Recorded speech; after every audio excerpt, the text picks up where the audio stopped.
jika bertanya hasilnya, ya hasilnya tentunya teman-teman juga sudah tahu bahwa hari ini menetapkan Peggy alias Peron, Peggy Irawan ya, Peggy Setiawan apa ya? Peggy Setiawan alias Peron, alias Robi Irawan itu sudah ditetapkan sebagai tersangka atau DPO yang selama ini dicari oleh kepolisian. Nah ya, terus apa lagi tadi? Pertanyaan apa lagi? Inisiatif sendiri. Jadi ini mungkin saya cerita sedikit lah ya. Semenjak saat kami sudah diberikan kuasa secara resmi oleh keluarga Vina, tentunya kami langsung berkoordinasi dengan pihak Polda Jabar. Namun di hari pertama kan sudah ada komunikasi ya, teman-teman juga kan tahu kita Pak Hotman teleponan langsung. Tapi komunikasi selanjutnya kami tidak mendapatkan apa-apa. Selalu dilempar dari penyidik, dilempar ke Kasubdit coba ditelepon tidak ada jawaban, kemudian kami coba menghubungi Pak Dir, sama juga tidak ada jawaban. Sampai hari ini tidak ada pemberitahuan apapun kepada kami. Oleh karenanya kami berinisiatif untuk datang ke Polda Jabar, itu pun atas informasi teman-teman media. Jadi Pak Hotman informasi ke kami kalau hari ini akan diadakan press release perihal penetapan hasil penangkapan kemarin. Begitu. Jadi tidak ada undangan resmi dari Polda. Padahal kami ini kuasa hukum dari keluarga almarhum Vina. Begitu. Bu, apa yang paling membuat kuasa hukum ini kecewa terhadap hasil rilis dari Polda Metro Jaya dari Polda Jabar? Apa yang membuat kecewa? Apa yang membuat kecewa? Oke. Jadi hari ini ada hal yang membahagiakan tentunya, dan ada juga hal yang membuat kami kecewa. Hal yang membahagiakannya adalah Polri sudah bisa memastikan bahwa pelaku yang ditangkap adalah salah satu DPO. Tentunya kami sebagai korban merasa senang, merasa ada angin baru lah, energi baru atas tertangkapnya pelaku tersebut. Namun ada hal juga yang membuat kami kecewa adalah kenapa Polda menyatakan bahwa 2 DPO tersebut itu tidak ada alias fiktif. Begitu. Ya, artinya dalam hal ini adalah kuasa hukum menilai bahwa sepertinya polisi melempar kait ke kejaksaan, yang artinya ini adalah kesalahan kejaksaan bahwa pembuktiannya bahwa 2 DPO itu seperti tidak ditiadakan sama mereka. Harusnya ini pihak kejaksaan yang harus menilai itu. Oke, kita bahas perihal itu tadi ya. Jadi memang di dalam amar putusan ya, amar putusan ini bacakan Tan. Saya bacakan, ada beberapa barang bukti. Singkatnya, semua barang bukti tersebut di atas dikembalikan kepada penyidik Reskrim Polda Jabar untuk dipergunakan dalam perkara lain, yaitu atas nama Saudara Andi, Saudara Dani, Saudara Peggy alias Peron. Jelas ini.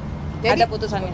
Jadi di dalam amar putusan ini sudah jelas dalam kurung sebagai DPO. Sebagai DPO yang harus dicari. Jadi pertanyaannya, siapa yang paling bertanggung jawab atas kematian Vina dan Eki kalau 2 DPO itu dihilangkan?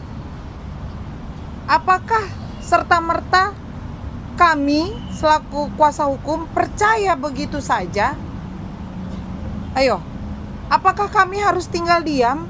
Berarti selama ini tentunya yang harusnya bekerja adalah siapa?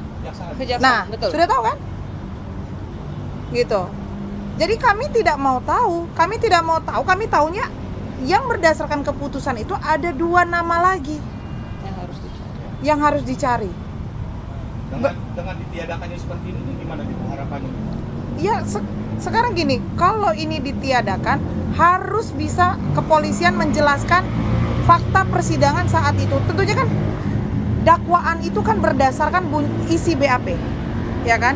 BAP, kemudian ada dakwaan, kemudian ada tuntutan, barulah putusan. Berarti kan selama ini patut diduga ada ketidakjujuran di dalam persidangan. Fakta persidangan benar ya? Betul. Benar. Bagaimana coba kalau produk hukum saja dikatakan fiktif? Berarti kesaksian mereka patut dipertanyakan dong. Dan dikaji ulang, berarti harus ada persidangan ulang. Nah. Kalau begitu. Berarti diduga ada mafia hukumnya atau gimana? Maksudnya ada yang bilang mafia hukum diduga ada mafia. Tidak ada mafia. Bukan, saya tidak pernah mengatakan ada mafia hukum ya. Kami hanya memperjelas bahwa di dalam putusan tersebut sudah tertuang 3 nama DPO. Ntar ada motor. Oke? Ada 3 nama DPO. Tetapi saat ini dinyatakan oleh Polda Jabar 2 nama tersebut hilang. Nah, bagaimana coba tanggapan kawan-kawan? Berarti semua fakta persidangan itu dianggap tidak sah dong. Sumir dong. Sumir. Sumir. Memang ini artinya dalam Objektif. proses hukumnya Ya. pengadilan sebelumnya adalah bisa dipastikan tidak sah kan harusnya kan. Karena Iya. ternyata fakta-fakta Ada yang PMH. ternyata tidak sesuai dengan apa yang Iya. kayak gitu. Nah, kuasa hukum sendiri dari keluarga Vina, apakah nanti mendesak pihak kepolisian Tentu. ataupun dari pihak kejaksaan sendiri atau pihak pengadilan? Siapa yang untuk bertanggung melakukan jawab? pengadilan ulang gitu? Jadi kami tidak akan mungkin berbicara atau mendesak, pasti itu sudah pasti karena memang kamilah orang yang mengerti dalam proses hukum, ya kan, pasti. Cuman kami kembali lagi bertanya, siapa yang paling bertanggung jawab atas kematian ini? Coba, kalau 2 DPO itu dihilangkan, kami sangat mempercayai kinerja Polri. Salah kalau kami bilang kami tidak percaya. Kepada siapa lagi kita akan mengadu kalau Polri aja kita sudah tidak bisa percaya. Saya percaya, kami ini semua tim hukum, Pak Hotman juga percaya. Cuma pertanyaannya, kalau ada perubahan secara sepihak ini ya saya katakan tidak melalui persidangan ya, apakah ini bisa menjadi acuan, kemudian apakah ini akan memperbaiki sistem hukum? Ya. Kalau saja putusan pengadilan itu sudah dibelok-belokkan begini. Iya. Begitu, ada si Intan atau yang pertama? Ya. Selain 2 yang hilang DPO juga tadi kan yang ditangkap tadi mengaku bahwa dirinya bukan seorang pelaku. Gimana sih? Sampaikan tadi. Oh ya, itu hak dia saja, mau dia mengaku bukan sebagai pelaku atau rela dihukum mati, itu hak dia. Nanti biar kuasa hukumnya yang memberikan pembelaan terhadap dia. Kalau masalah bersalah atau tidak, kita yakinkan dia adalah Peggy yang seperti keyakinan pada persidangan hari ini.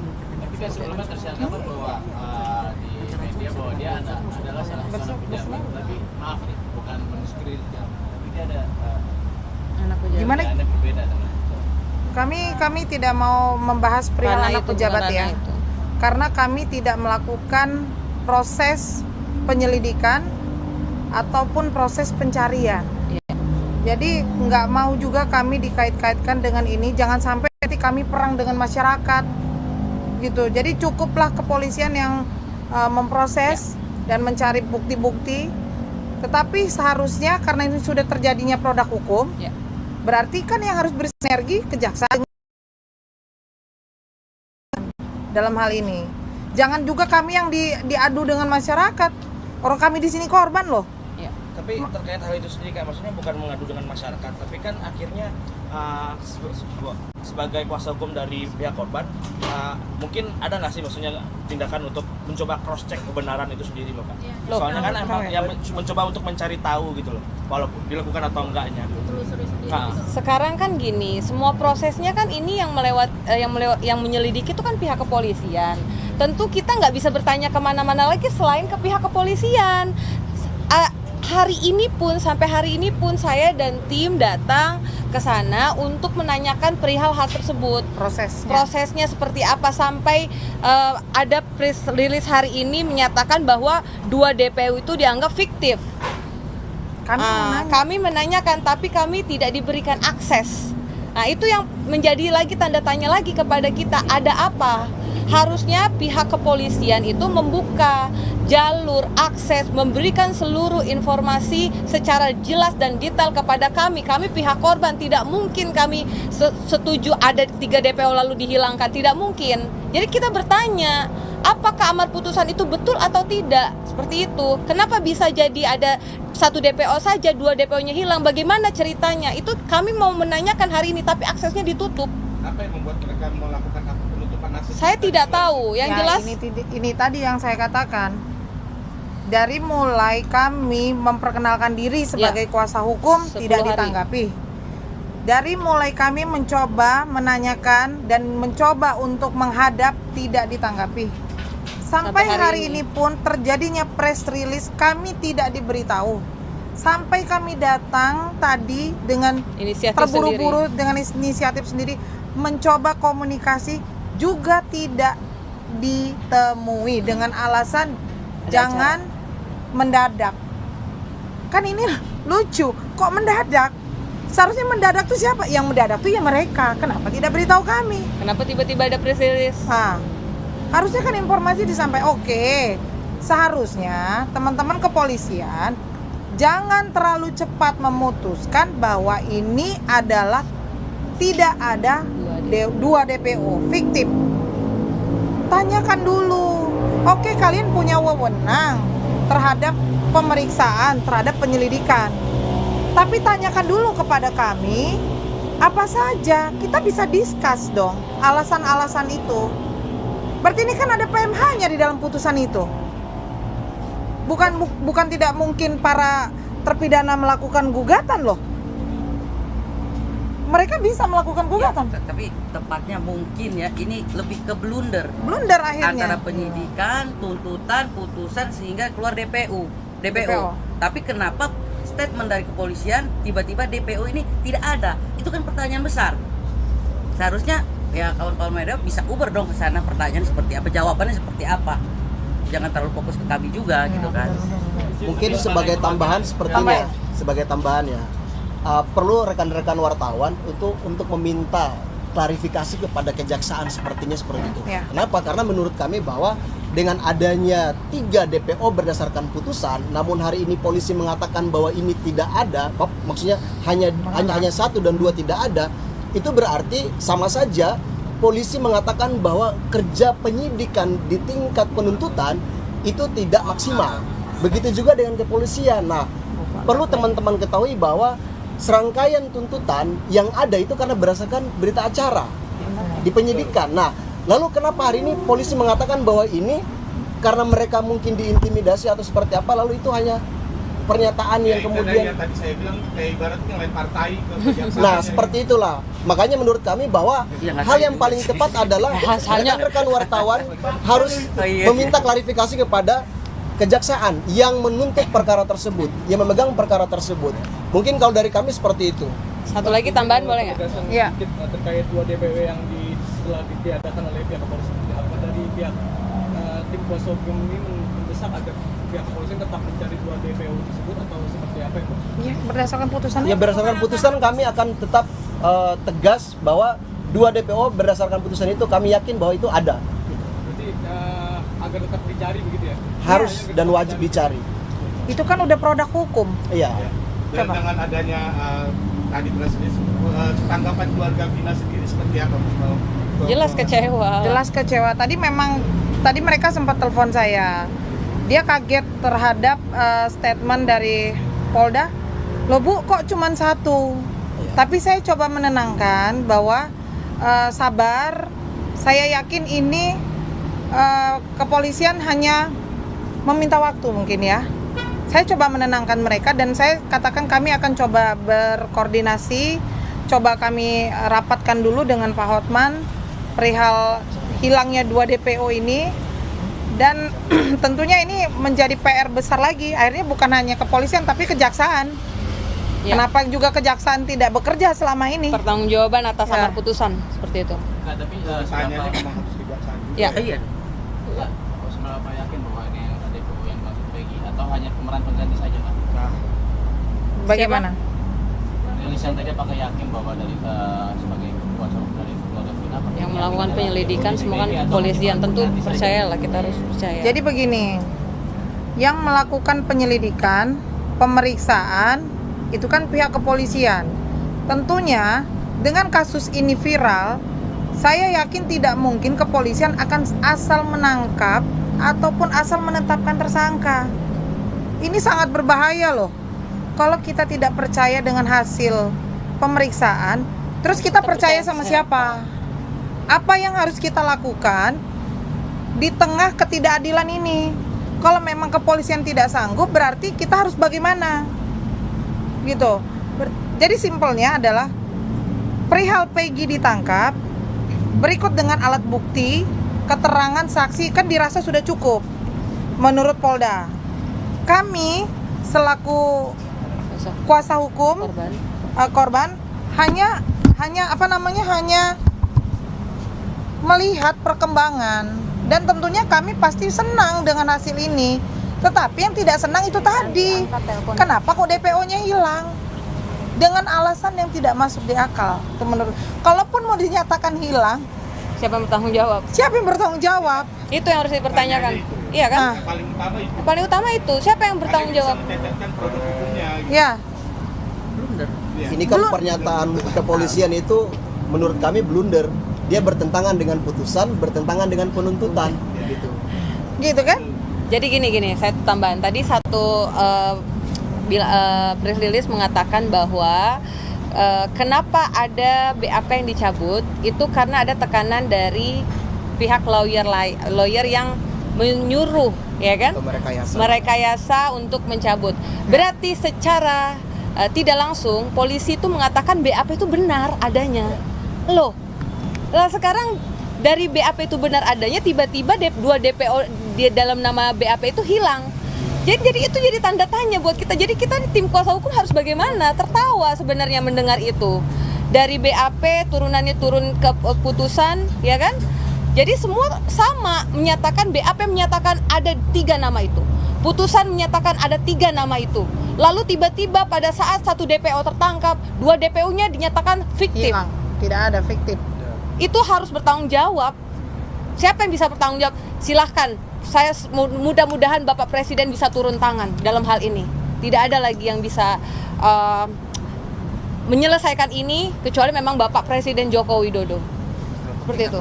Jadi, Iya, adalah karena pihak masyarakat ya. Jadi kita tidak bisa. Mungkin aja pihak masyarakat sekarang sudah hilang kepercayaan. iya, justru Yang paling dikhawatirkan kan seperti itu. ya, Iya dong. Jadi gini, 8 tahun tidak tertangkap isu yang tersebar. Tetapi ada cerita baru bahwa mereka mencabut keterangan. Ya. Oke, kita maklumi itu memang SOP. Terbiasa lah. Ya. Tetapi sekarang ketika 8 tahun ya tidak terungkap, tiba-tiba sudah 1 tertangkap, hilang lagi 2 DPO itu. Bagaimana dengan keluarga korban yang sudah menunggu? Gitu. Bagaimana ini? Terus kami ini mau cari keadilan kemana? Satunya jangan pada Presiden. Ya berarti Bapak Presiden harus turun tangan ini, Pak.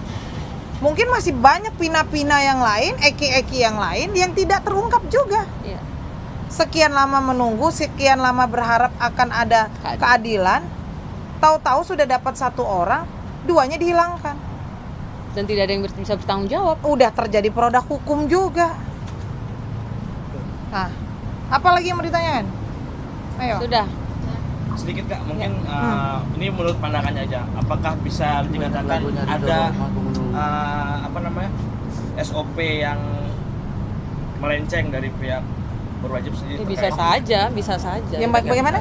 Ada SOP yang melenceng terkait penetapan tersangka, penangkapan Peggy. Nah, kalau itu ditanyakan kami tidak bisa menjawab, ya. Karena kami tadi kan udah katakan tidak bisa ketemu dengan pihak kepolisian. Ya kan? Siapapun itu Kalau penyidiknya kami pun. mengatakan ada SOP yang salah, itu kami salah. Sudah memutuskan sebelum kami mendapatkan informasi yang jelas. Gitu. Maksud dan tujuan kami tadi justru datang ke Polda itu supaya pertanyaan yang timbul di masyarakat ini bisa kami jawab. Linda mana, Peggy mana, DPO mana. Selalu ini terus yang ditanyakan masyarakat. Sementara kan masyarakat tidak paham tentang proses hukum. Masyarakat kan pasti hanya menilai, kami taunya ada 3 DPO, kami taunya ada Peggy A, Peggy C, Peggy B, segala macam. Jadi kalau kita dikatakan SOP-nya salah, kami tidak tahu itu. Intinya kami ini wakil dari keluarga almarhum Vina selaku kuasa hukum. Gitu. Kami tidak bisa menjelaskan secara detail karena kami belum ketemu. Kami sudah coba menghubungi, coba komunikasi, bahkan saya sampai telepon Pak Hotman. Pak Hotman menghubungi salah satu petinggi Polri untuk kami bisa ketemu juga tidak bisa. Jadi pertanyaannya, mohon maaf ini rekan-rekan Polda Jabar ya, kami sangat kecewa. Ngomong Tan, kecewa kami. Sudah jauh, kami tidak diundang, ya kan, dapat informasi yang tidak memuaskan, tiba-tiba kami ditolak. Aksesnya ditutup ya. Berarti bisa ditegaskan bahwa Polda Jabar masih menutupi kasus ini? Ya, bisa Ya, jadi, bisa jadi, Bisa jadi bisa jadi itu. Sedikit penegasan berarti. Tidak ada transparansi, tidak ada Malah menjadi tergesa-gesa juga nggak sih? Iya, ini Ya, kan terlalu tadi sudah tergesa-gesa. jelas terlalu cepat untuk menetapkan tidak ada 2 DPO lainnya. Hanya Yakinkan, dalam waktu beberapa hari penyelidikan tiba-tiba hanya ada 1 DPO, itu terlalu cepat menurut kami. 4 hari kan katanya tadi, dalam Iya, waktu 4 dalam hari. waktu 4 setelah hari. ditangkap itu Pak.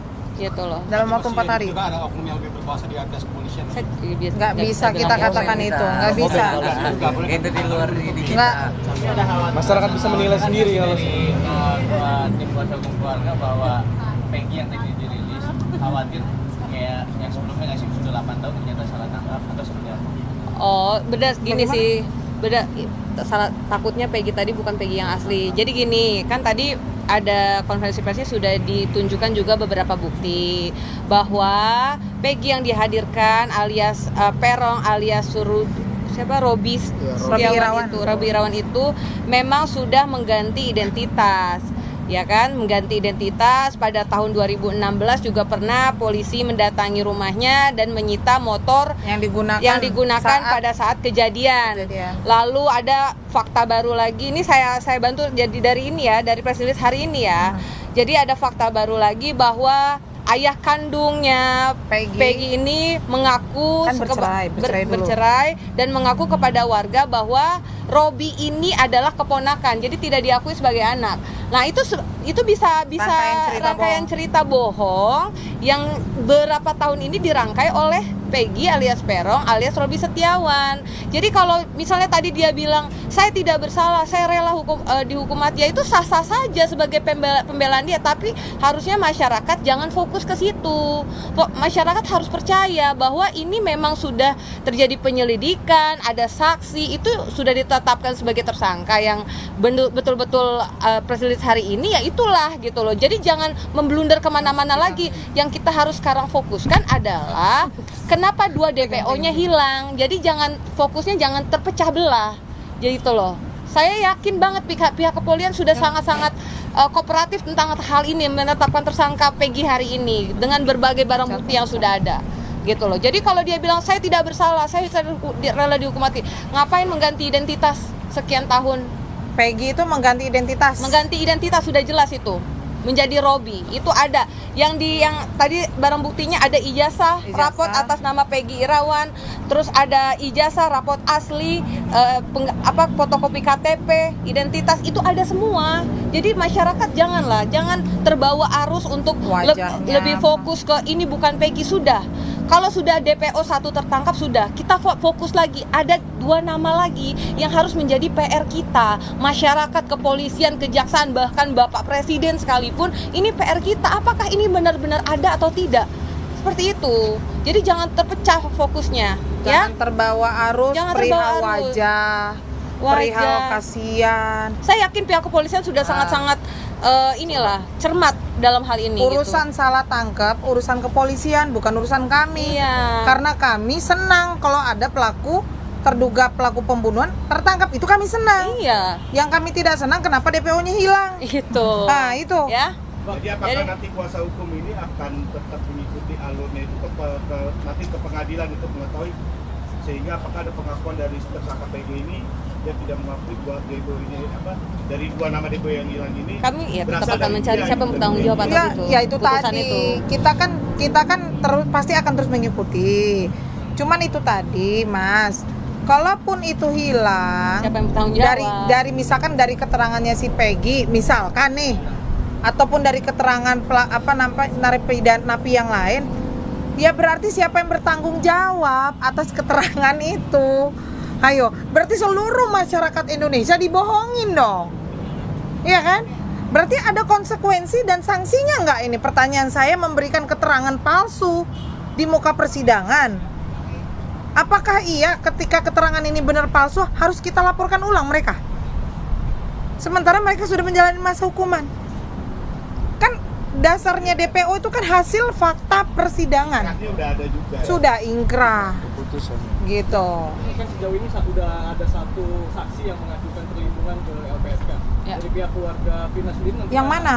Ada tadi yang di press release tadi disebutkan dari ada. keluarga Vina nanti Oh, rencananya akan mengajukan perlindungan juga kan ke LPSK atau seperti Oh iya, iya kami sudah. Sudah. Ke LPSK kita sudah. Kami sudah mengajukan press release ke LPSK.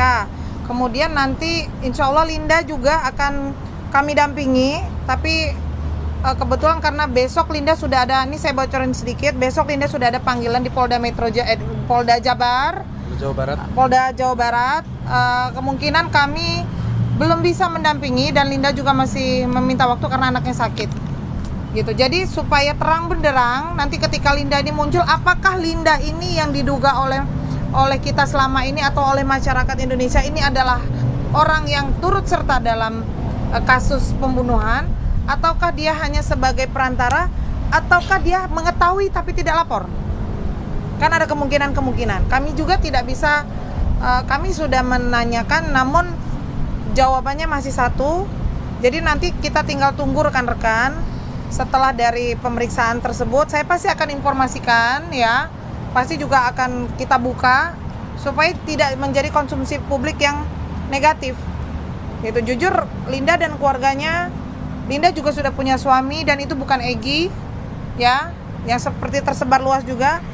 Jadi Linda bukan Egy suaminya, dan Linda sendiri siap untuk bertemu dengan media setelah Linda diperiksa dan diambil keterangannya dari Polda. Jadi Pak penegasan berarti yang diajukan untuk perlindungan ke LPSK itu saudara Linda ini atau seperti apa? Linda juga Akan kami ajukan. Akan kami ajukan. akan gimana? Sejauh ini perkembangannya sudah seperti apa pengajuan perlindungan ke LPSK? LPSK dalam proses. masih dalam proses karena kemarin memang kita mau gabungkan tapi karena kita ketahui Linda kan baru, jadi masih proses. Nanti hari Senin kami ke Komnas HAM ya, jam 1 di Komnas HAM ya, hari Senin ya. Ya, kami diundang oleh Komnas HAM. Ya pasti terkait ini, masalah ini. Jadi pertama kali atau seperti apa? Yang mana? Komnas HAM. Baru pertama kali ke Komnas HAM. Begitu. Ada lagi? Itu dong Kak, minta Rudiana sebagai pelapor muncul. Oh iya. Harapan- Statement aja, statement. Enggak apa-apa, enggak apa-apa. Ya. Ya, jadi kan ini kan jelas ya, pelapornya adalah Bapak Rudiana. Ya, itu dimana kita tahu itu adalah ayah almarhum Egy. Ya, seperti itu. Jadi sejauh ini kita masih mencari dan masih terus mau berkomunikasi dengan Bapak Rudiana, tapi Bapak Rudiana masih menutup akses. Ini mumpung ada di media, ya kami meminta supaya Bapak Rudiana muncul supaya ini menjadi terang benderang. Karena pelapornya beliau. Pelapornya Gitu. beliau loh, bukan Rudiana, kami. bukan kami, bukan keluarga Vina. Jadi semoga Bapak Rudiana muncul, memberikan kesaksian, memberikan pernyataan pada tahun itu apa saja yang terjadi, ya. Jadi sehingga ini tidak memblunder kemana-mana, gitu. Ayah dari almarhum Egy, kita minta untuk berkomunikasi dan muncul, Iya. mengeluarkan statementnya pada tahun itu apa yang terjadi pada tahun itu, seperti itu, ya. Itu aja. Closing statement ya. Cluenya, siapa yang paling bertanggung jawab dalam kematian Vina dan Egy? Karena ini sudah terbit DPO dan itu sudah ada produk hukum yang terjadi.